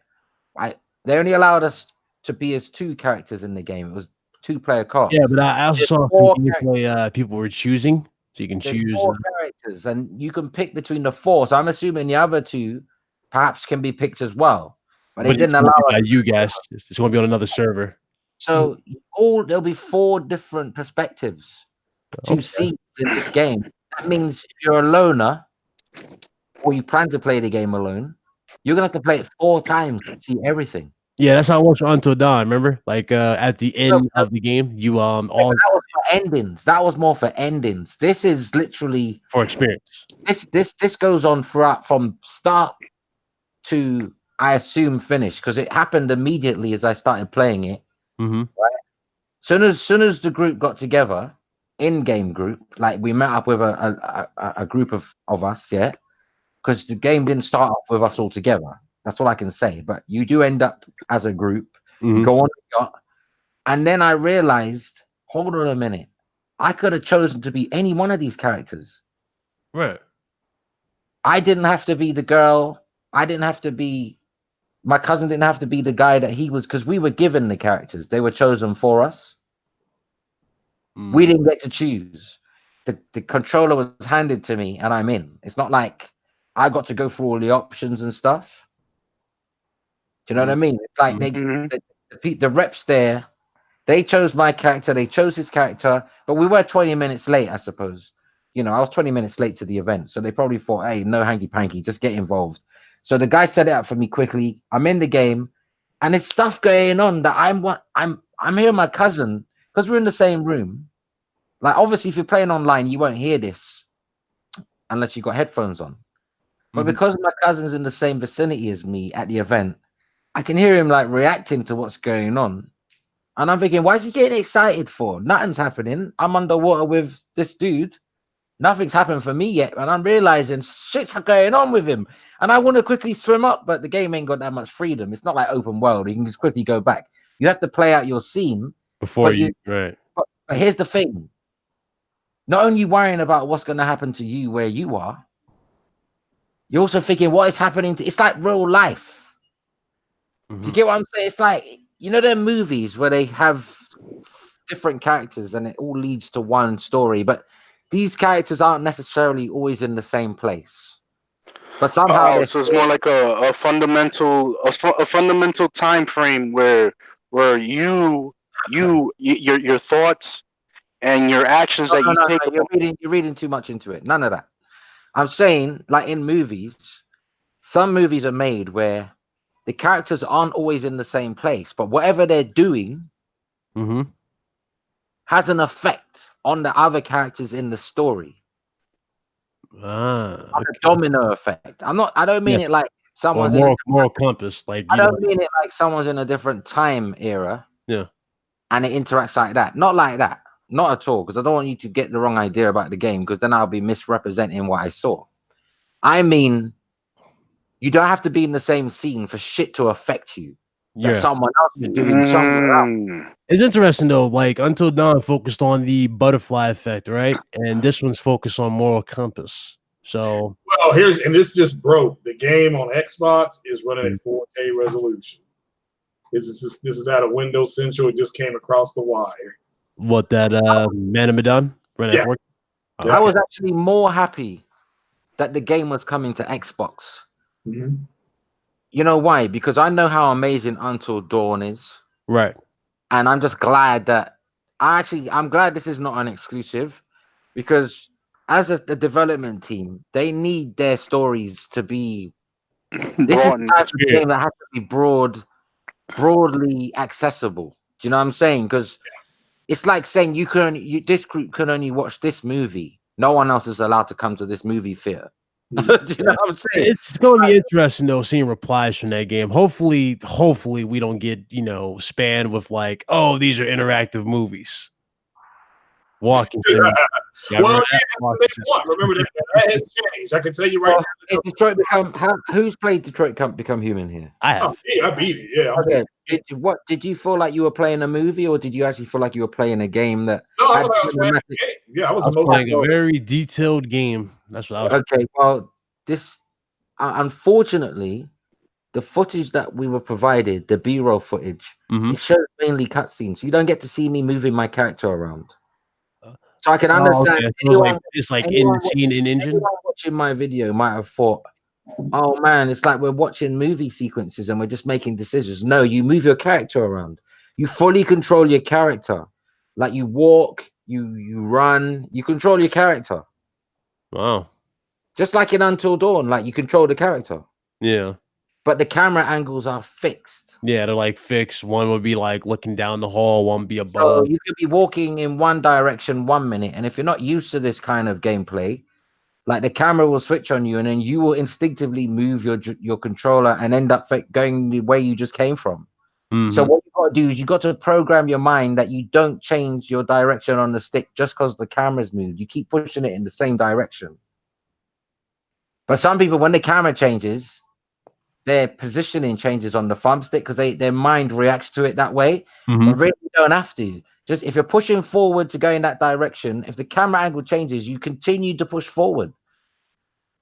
Okay. Otherwise, you'll turn around and face the wrong. That's why people get like some people can't deal with it. Like they don't like the old Resident Evils for that reason because they're thinking, "Oh man, it's awkward." You get 1 minute you're facing this way, then you're facing the wrong way. It's because your brain and your motor skills, your what's it called, muscle memory. You're so used to playing games differently, like having full control of the camera, that your muscle memory has really retained that.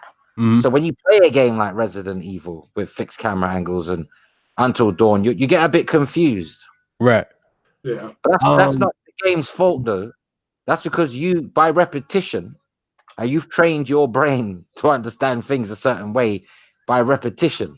Can't wait for. I'm glad it's funny you said Resident Evil. I can't wait for Resident Evil 3's announcement. Can't wait for that to finally be revealed. He said this from Aloy Chloe Price. Beyond Two Souls was crap. You know what's funny about that game? I actually enjoyed a good chunk of Beyond Two Souls. What brought that game down was that whole desert sequence. I thought it had a decent story, but just some stuff felt tacked on, didn't it, Craig? That desert sequence, like, who cares about this? I don't want to see this. I'll be honest with you, I fully enjoyed all of Beyond Two Souls. I didn't find any flaws of it at all, because after Heavy Rain, I knew what I was getting myself into. I wasn't expecting, Schindler's List, the video game level of action. I wasn't expecting Casablanca level of romance. I know what I'm getting when I'm playing a video game. My expectations are in check.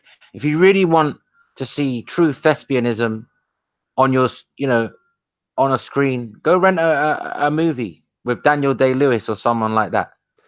Or go to a movie, go to a theater and watch a live production if you want to see real acting. But if you want to play video games and chill out, then you do that.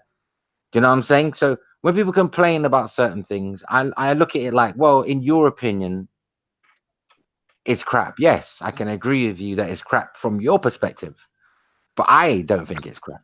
I couldn't play Heavy Rain again because that was his blueprint. That was the blueprint, and I think he went too far. At the time, it was okay, but going back to Heavy Rain, I don't care about brushing my teeth and all that crap stuff that you have to do with the controller. That's OTT. He kind of refined it with Beyond, and then refined it again with Detroit. So you literally had to do everything in Heavy Rain, didn't you? Yeah, everything to tie your shoelaces. You literally had to press this button and then put your finger around that button. And hey, when you remember anything, you give me a call. It's like press down, swipe down. Put the card on the table. Yeah, it was too much like living. You had to literally do everything. That's what I said. It felt too heavy. I mean, you were having to do everything. It just wasn't too. I mean, that's why I like Heavy Rain more. I mean, that game you had to do a lot in that one, but it just didn't feel as heavy. But Beyond, I thought again was a good template for what we ended up with Detroit. So yeah, I thought. Shenmue? It's like Shenmue. Like there's a scene where you have to do a day job and you're driving a forklift. You know what I mean? And it felt too much like a real job to me. That's the worst part of the game. Any key areas, right? It was funny because they literally tell you who the killer is, literally during that scene with the pawn shop, I think, or the antique clock shop. Yeah, no spoilers. A lot of us haven't played it. Yeah. No, don't say anything. No, let they me tell you the truth. How cool! I have a quick story to tell you. 2 days from my pre-order of Heavy Rain arriving through my mailbox, some bastard in a totally different thread that had nothing to do with Heavy Rain spoiled it. Said who the killer was in the game. Oh wow! And even as I waited 48 hours for the game to arrive, I even booked the day off work for this motherfucker. Wow! And I weren't being paid for that day off either. Okay, and when the game arrived, leading up to that 48 hours, I was hoping, praying to whatever is real up in the cosmos. If you want to call it God, call it God. I was praying, please let that just be a troll, and none of it's true. And lo and behold, I played the game, and it happens. Yeah, it's him. All along, I knew who the killer was, hoping I didn't know who it was, and I just paid 50 UK pounds for this game. I lost like £100 not going into work, so 150 quid for someone to tell me the end of the movie. Thank you, motherfucker. Thank you. I dropped dead. Oh man, that is so messed up, bro. Really messed up. That is foul. No, man. I said, some people, I'm not a cruel person, and I don't wish disease on anyone, but that person should catch cancer. Oh God! Wow. I'm only joking. I'm joking. I'm doing my Anthony Jessel. Now everybody's looking at you with that weird eye, like no. I'm doing my Anthony Jeselnik impression. He's a stand-up comedian who says shit like that. Yeah. Look up this video on YouTube. It's called Working with Jigsaw. Like everybody's gonna be looking at you with that face dude made when he's like, oh, the frosting on that birthday cake has been replaced with koala urine. That was so hilarious. Well, when he turned the tray, he's like, what did you say? You have to make a decision, and you have to make it now. Make the decision now. They made a Saw game, didn't they? Yeah, it was a sight for sore eyes. It wasn't even good. Yeah, it was crappy as hell. Apparently, the first one did okay because they made a second one, which was shot. Yeah, but the second one was just like pure garbage, bro. Sounds like me about 30 minutes ago. Oh God. Yeah, y'all got anything else y'all want to talk about? I think that pretty much it. Yeah, that was pretty much it. For me, the big news was the Final Fantasy thing getting confirmed. That's that I love. Shout out to you, Foxy, for breaking that.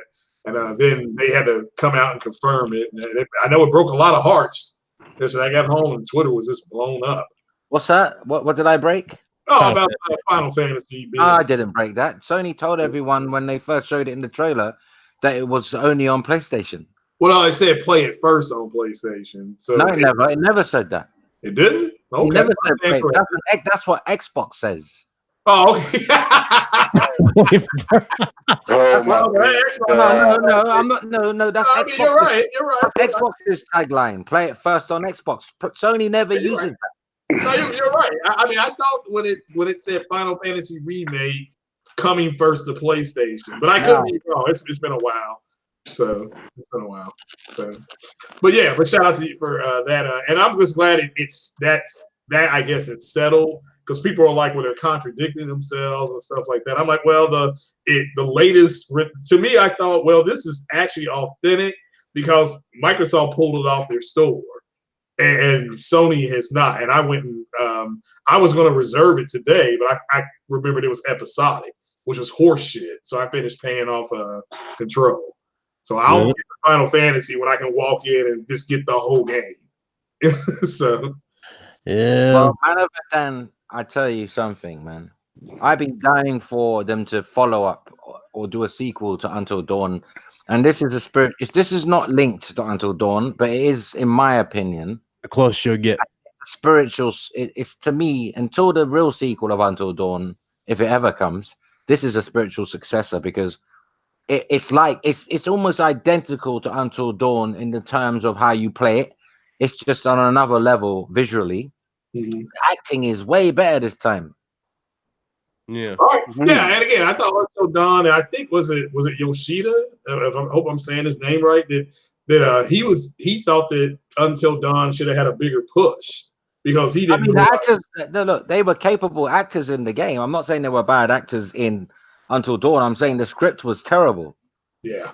The Oh no, script I don't disagree with that. Yeah, it wasn't a great I think script. that was the gimmick, though. They were going. that was the gimmick. They were going. Yeah, for it gave it a juvenile horror slasher flick feel. Yeah, that's what they're going for. Yeah, that was the whole thing. And that's fine. That's fine. That's cool. If that's the intent, then I love the game. I'm not criticizing for that. I'm just trying to tell you the difference between Man of Medan and that. That is not what Man of Medan is going for. It isn't that slapstick, over the top stuff. This is far more serious. And if there is a clown in it, believe it or not, it's going to be Sean Ashmore. He's a real clown. Like he may be serious in Quantum Break. He may be serious as Iceman in X-Men. He may be serious in all the other roles you've seen him in. But in this game, he is a clown. I'm surprised that he's even playing the role, actually, because I'm not used to seeing him that way. Like he's a total clown. He's a total dickhead in the game. When I say out of every group there's a dickhead, he's the dickhead in the game. So he's basically Ben from The Walking Dead. Y'all remember Telltale's Ben? Yeah. He's like, guys, I found a wrench. It was conveniently blocking the door. I decided to remove it. I'm like, Ben, we're in a zombie apocalypse. Why the hell are you removing a damn wrench from a door? No, it's not that stupid. No, it's more like he doesn't know how to. It's like he's awkward socially. Like, it's like, for instance, a guy who doesn't know how to talk to girls. Oh, that type of person. Okay. Imagine you really got the hots for a girl, but you don't. You say all the wrong things. Like what you he's say. The nerdy guy from Until Dawn who had his. Nerdy. He's not nerdy. There is a nerd in the game. He's not nerdy. He's just a dickhead. It's like instead of being mature and sensible in asking a lady out or something, he'll like be that type of person that's like, so he'll come over all cheesy and one-liners that just are bullshit. Like women wouldn't fall for that crap. Like this guy, where did you learn to pick women up? That type of guy. Oh, wow. Say all the wrong things. Like all the wrong things. So what side are you sleeping on tonight? Like as if you're staring at the bed. Loser, basically. Yeah, imagine I said that to a girl, right? Imagine I'm in somewhere and I don't even know the girl, and I say, "So what side are you going to sleep on tonight?" As if I'm insinuating that we're going to be sharing the bed. Yeah. Like that cheese. Instead of saying you're interested, like you make stupid hints like that come off as just cheesy. Like when a man says, "Oh, your legs look like they lead to heaven." None of that bullshit. Or did you fall from, you fall from the sky? Yeah. Are you an angel? Like bullshit. What we would like to call a cornball. A cornball. Yeah, he's just corny. Corny. That's the best way I can describe it, man. More corn than maize. It's terrible. Oh, man. I weren't used to seeing him in that role. So watching him, I found it. I don't know. I'm not sure how I feel about his character because I'm used to seeing him be a badass. Yeah. But he's just a dumb dickhead in this game. Oh God. He's the guy that in this video game, he's the guy that you wouldn't want your daughter anywhere near. He's like a creep. Oh no, there's a wrap for him, bro. Oh Jesus. Y'all have anything else y'all want to talk about?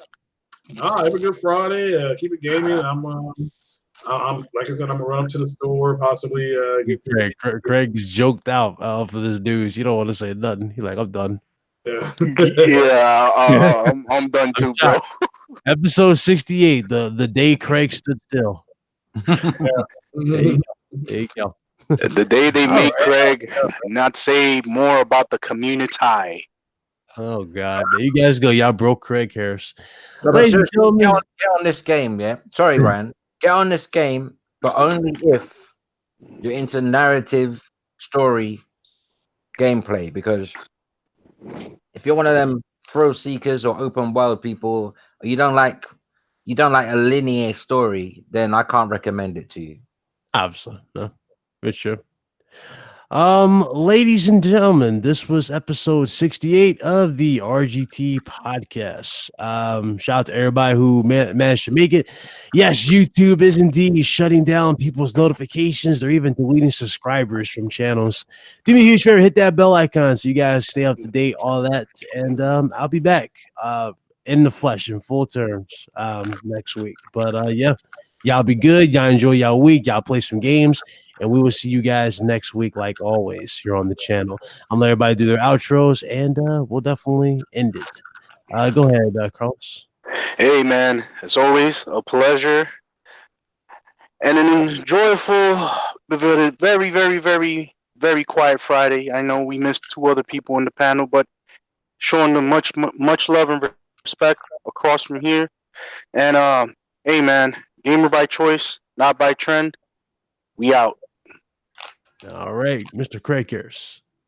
Yeah, have a great weekend, Ryan. Thanks for the vine. Appreciate you being here, and I appreciate being here with everybody. And just keep it gaming and watch for my OBS streaming. I'm trying to get better at it. So any suggestions anybody got, just let me know. There's a lot of things you gotta press on there. It's ridiculous. Yeah, a lot of buttons, a lot of things you got to monitor. So yeah, but I may stream Sekiro or Shadow of the Tomb Raider or something like that later this evening.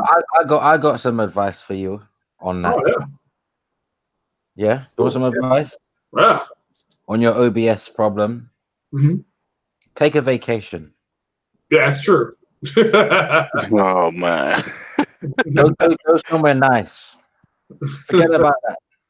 That's true. Oh my God, the trolling is horrible with gear. Somebody put a giant Nicoderm patch on the box cover. Yeah, that's what Nicoderm CQ, the only way to quit smoking. But Brian, you got me concerned. What are you talking about? They're deleting what from YouTube? Like people's subs are going, and yeah, people are losing subscribers. Like what? I don't know if it's just a marketing thing, but basically, how do you know you're losing subscribers?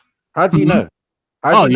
You go to your it basically tells you on the official beta page, like when you sign into I never look there, man. Yeah, it tells you.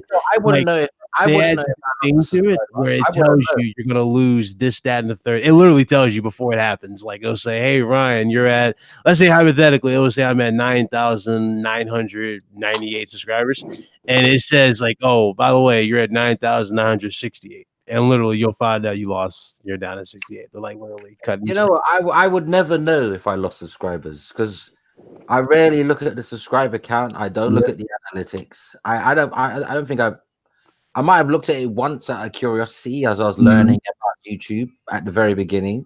Yeah, I don't tend to look at these things. I wouldn't know if 10 people left in the next 5 minutes. I wouldn't know because I didn't know what the number was. Yeah, I was noticing a trend, right? It was like a crazy trend going through a lot of channels that I follow. I'm like, what is happening here, And I noticed like videos, like big videos will like just be stopped.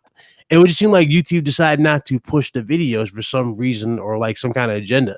It's weird. It's like, oh yeah, this person said this person said that, but we can't get behind it and push it and market it and blah blah blah for the videos. So I was like, damn. So well, I've been getting emails from some scammer. I did too. I was gonna say scam artist, but they're so lame at it. I didn't want to give them the title artist. Just a scammer, because I've been getting emails from YouTube, or so it says it's from YouTube. YouTube support or something. It's telling me that there's been reports that I'm spamming videos, and they need to check my channel to make sure I'm not spamming videos, and I must supply my URL and password to my channel within 10 days, or my channel will be terminated.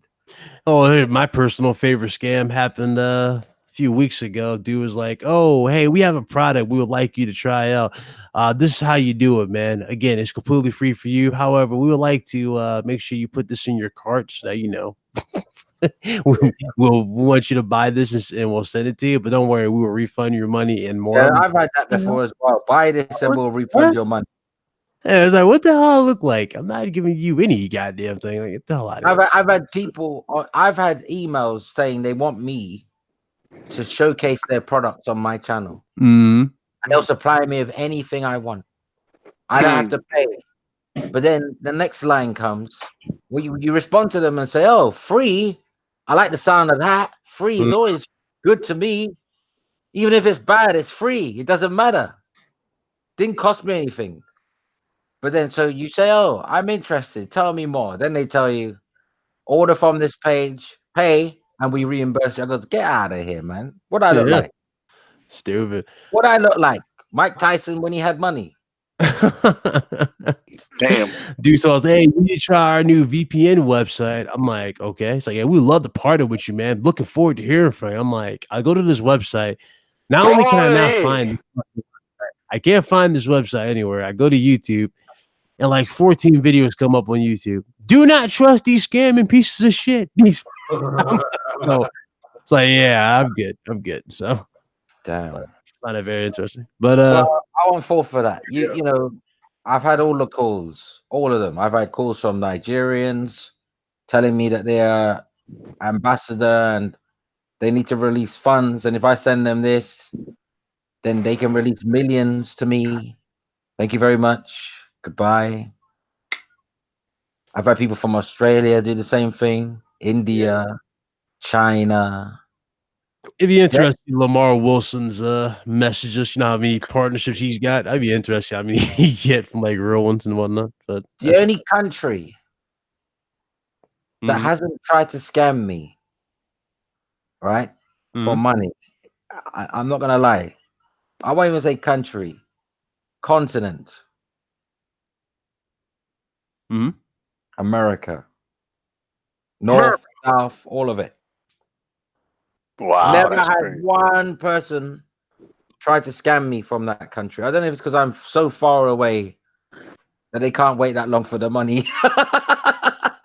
I don't know, but or it's traceable. I don't know if America's is like it's easily traceable there, but it always seems to come from like countries that are really, really impoverished, you know, like third world countries, developing countries, and Europe as well. I'm not gonna lie, there has been a few European countries that have tried to scam, but they're not what I would say Europeans doing it. They're just doing it from that country. Okay.